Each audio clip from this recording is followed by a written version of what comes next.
Alright, so everyone in Steeler Nation has heard the news. Jets have officially released LeVeon Bell. I know what everyone's thinking too, because I'm thinking it.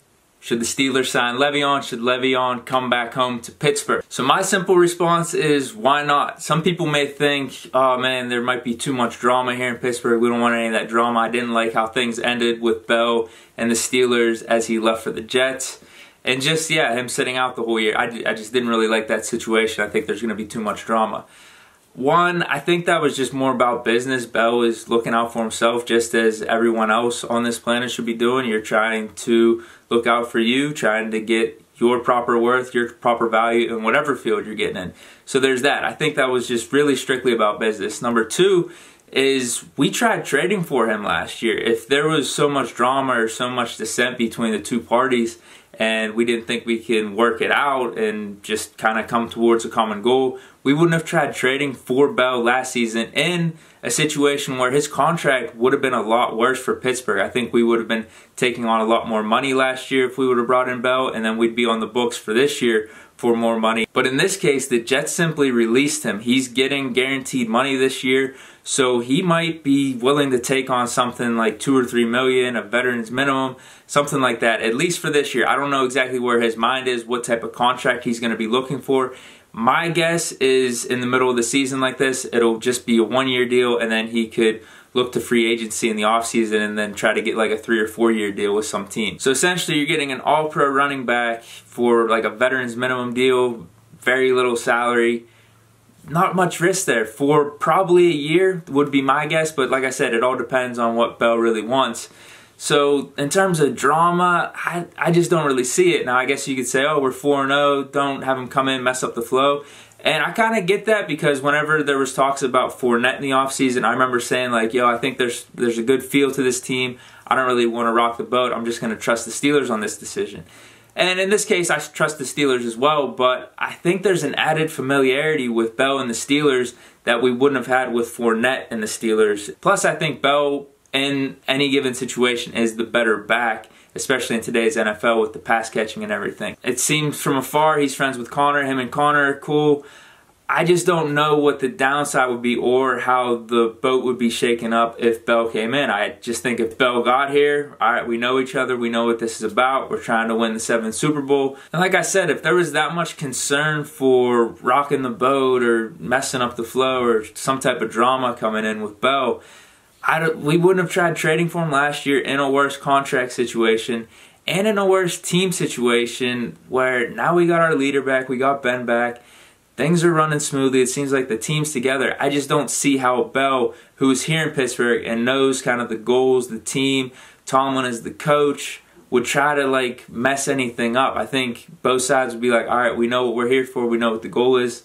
Let's go forward. So that's that. And so outside of those concerns, which I had kind of laid out, like I don't really see as much of a concern here. Everything else feels like upside to me. First, you get an all-pro running back on a veteran's minimum contract. Like I said before, it all depends on what Bell wants, because if he wants a 2 or 3 year deal, then that might not make as much sense for the Steelers with all the contracts we're going to have coming up that we got to sign some of these players. But 1 year, veteran's minimum, an all-pro running back with the familiarity with the Steelers, I just don't see a downside there. Number two, he doesn't go to the Patriots or Chiefs. If you look online, there's a list of top 6 teams Bell could go to, top 7 teams Bell could go to.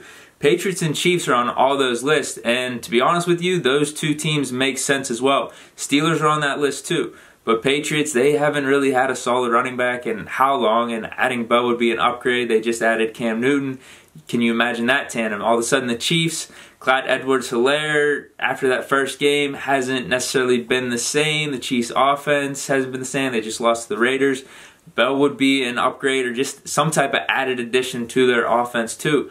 I don't really want to see those two things. It's like a double bonus. We get Bell added to our running back room, upgrade the running back room, add an extra element, and the Patriots and Chiefs, who are going to be two teams to watch out for in the AFC, teams that we could be running into in the playoffs, don't get Bell. And let's be real, the running game has produced some decent numbers, but in terms of our running backs, it hasn't looked the hottest on a consistent basis over these 4 games. Obviously, Benny Snell went off against the Giants, but then he came in the next game and had fumble. He actually had a fumble in the Giants game as well, so there were concerns there. he hasn't been getting the same amount of carries or opportunities because of that. And then you look at James Conner, obviously got hurt in week 1, and then week 2 came in, didn't completely look right, didn't have a bad game, but then had the nice 50-yard run to kind of boost up his stats at the end, make the day look better than what it was. But overall, still, there was nothing wrong with his day. That just wasn't something you were like, oh man, like I think James Conner's the guy, he needs to be the guy. He just didn't simply fumble where Benny Snell fumbled. That was kind of it. But then week 3, he did step up in a big way. Had an awesome game, best game of the season.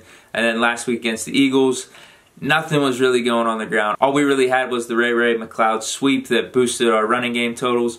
But as you can see, there's just been nothing consistent about the running game. Obviously, Conner is the guy. He's the guy we're going to be trusting. He has probably shown the most thus far in the first 4 weeks. Nothing against Conner at all. I just think Bell is the better back, and he would be an added element. And we don't even have to start with, oh, Bell gets 85% of the carries. Could it be Bell, Conner, split backfield, 50-50, and then maybe as the season goes, Bell gets up to 65%. Think about how the Browns were doing with Kareem Hunt and Nick Chubb. And that leads me to my next 2 points is, one, I don't think you can have too many good or great running backs on your roster just with injuries and everything, because you could see the Browns had 2 top 10 running backs and there were no problems. Their running game has looked great. But then 2, we just saw Nick Chubb get hurt, and now all of a sudden they have Kareem Hunt, where it doesn't really feel like that much of a downgrade. And we know James Conner's injury history. He's been healthy thus far this season outside of week 1, and he looks to be going pretty good. But let's just say Conner goes down, and then we have Snow and McFarland and Jalen Samuels.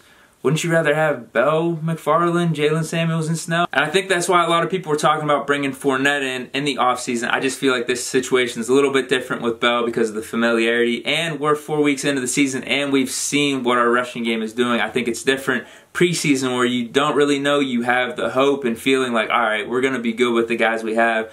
But as we've seen 4 weeks in, would Bell be the best running back on the team? I do feel that. And like I said, I don't think any drama or anything that's going to mess up the flow is going to come from Bell. So my closing is this. Imagine a world where we have James Conner, Benny Snell, McFarland, and Jalen Samuels as our backfield. And then imagine a world where we have LeVeon Bell, James Conner, Benny Snell, and Anthony McFarland. Which one would you rather have? I think the answer is simple. You'd rather have the one where LeVeon Bell's leading, you have James Conner, maybe they're split in the backfield, maybe it's 60-40, whatever it is. I think that is the backfield we would want late in games, closing out the season, end of the playoffs. No doubt. We know what Bell is, man. Dude, just imagine Bell in this offense with Claypool, Ebron, Deontay, James. Dude, come on. Even having Conner maybe in a shotgun formation and then Bell splitting out a receiver. Dude, this would be crazy. So I don't think Bell is washed. It'd be a veteran's minimum contract, an all-pro player, familiarity with the Steelers. I think it makes sense for both sides. Bell coming back to Pittsburgh would be an awesome story to try to get that 7th ring. So that is it. I hope you guys enjoyed the vid. Let me know what you guys think, if the Steelers should try to sign LeVeon Bell, if Bell should come to Pittsburgh. But other than that, stay chillin' and peace.